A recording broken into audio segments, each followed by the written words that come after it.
આંબુડું જાંબુડું કેરી ને કોટીંબડું રાય દામોદર નો તયા વાડી રાજા રામની વચમાં બેઠા ગોરમાં ફરતી બેઠી ગોપીઓ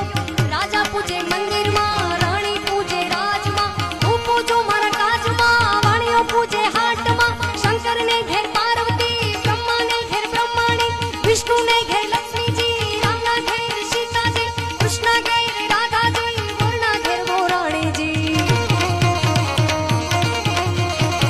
જાત્રા કરવાની છે